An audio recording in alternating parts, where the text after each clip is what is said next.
यीशु मसीह का प्यारा। परमेश्वर के धन्य नाम की महिमा हो।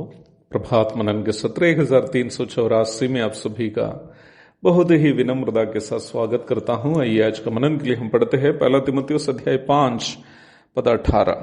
क्योंकि पवित्र शास्त्र कहता है, दावने वाले बैल का मुंह न बांधना, क्योंकि मजदूर अपनी मजदूरी का हकदार है।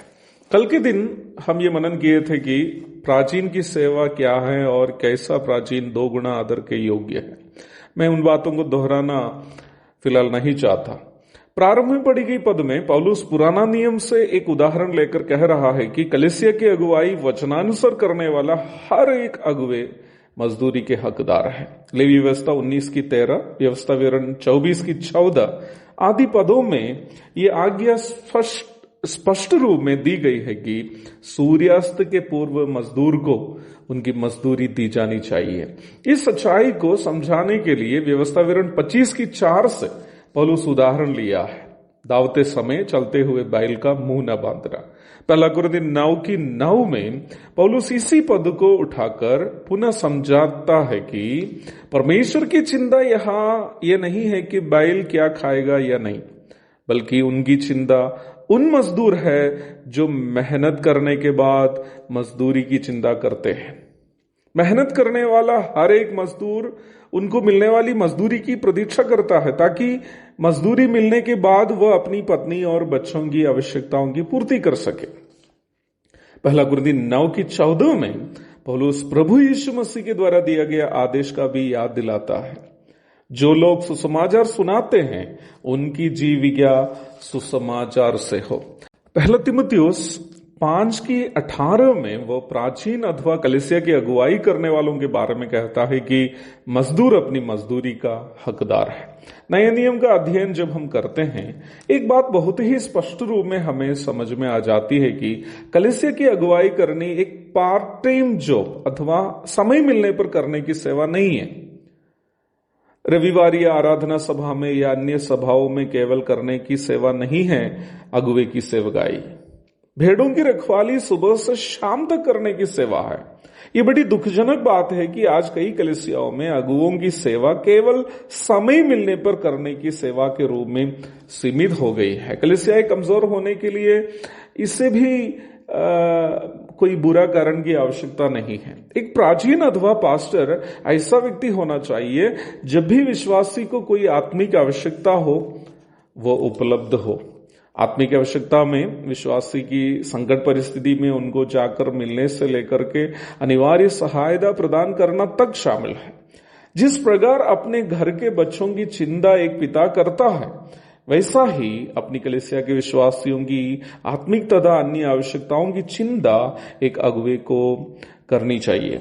परेशानियां आने पर विश्वासियों को छोड़कर अपनी सुरक्षा केवल देखकर अपना देश भागने वाले या अपना घर का दरवाजा बंद करके उसमें छिपने वाले आदि लोग सही अगुवे नहीं है। सही अगुवे वही है जो हमेशा अपनी भेड़ों की अर्थात अपने विश्वासियों की चिंता करता है।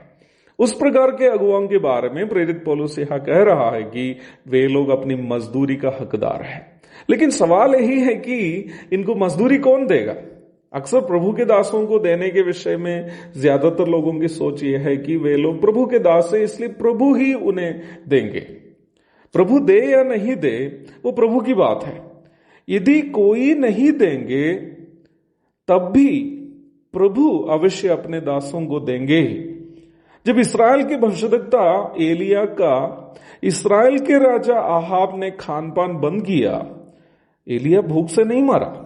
एलिया का परमेश्वर ने उनको रोजाना रोटी और मांस पहुंचा दिया है। मैं ये विश्वास करता हूं कि आज भी यदि कोई भी विश्वासी नहीं भी कुछ दे, एक भी प्रभु के दास जिसको प्रभु ने अपनी सेवा के लिए बुलाया भूख से नहीं मरेगा। प्रभु अपने दासों की आवश्यकता के अनुसार उनको प्रदान करेगा ही। परंतु जो आदेश प्रभु ने दिया है विश्वासियों के लिए, उस आदेश का उल्लंघन करने का परिणाम विश्वासियों को अवश्य भुगतना ही पड़ेगा। प्रभु का आदेश क्या है?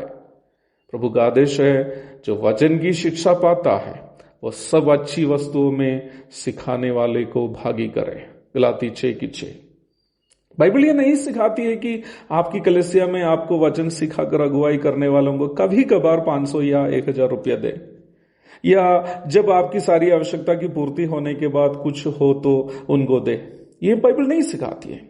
बाइबल ये सिखाती है कि जो वचन की शिक्षा पाता है वो सब अच्छी वस्तुओं में सिखाने वाले को भागी करे। आपकी हर खुशियों में उनको भी भागी कराना है जो आपको वचन सिखाकर आपकी अगुवाई करता है। आपको ये बात अवश्य मालूम होना चाहिए कि यदि सरकारी नौकरी या कोई प्राइवेट कंपनी में नौकरी करने वाले आप और आपके परिवार सुख सुविधाओं के साथ जीवन बिताते हैं, उतनी ही सुविधाओं में या उससे भी उत्तम सुविधाओं में जीने का हक उनको है जो प्रभु की सेवा आपके बीच में करते हैं। यदि सुसमाचार प्रचारक या अगुवे अपनी आवश्यकताएं आपके साथ नहीं बांटते हैं तो ये इसलिए है कि वे लोग प्रभु पर भरोसा करते हैं, इसलिए नहीं है कि उनको आवश्यकता नहीं है। परंतु विश्वासी भाई बहन ये बात कभी नहीं भूले कि आपको वचन सिखाकर आपकी अगुवाई करने वालों को आपकी आशीषों में से बांटना एक विकल्प नहीं है। It's not an option. ये एक विकल्प नहीं है बल्कि परमेश्वर के वचन में दी गई एक आज्ञा है। इसलिए ही आप इस कार्य को नहीं करते हैं। आपको प्रभु से जवाब देना पड़ेगा, प्रभु को जवाब देना पड़ेगा। अवश्य याद रखिएगा। एक और शुभ दिन की धन्य कामनाओं के साथ आज का प्रभात मनन का मैं यहाँ पूर्ण विराम करता हूं। आपके बीच में सेवा करने वाले प्रभु के दासों को देने के लिए आज का मनन आपको की प्रेरणा करे। आमीन।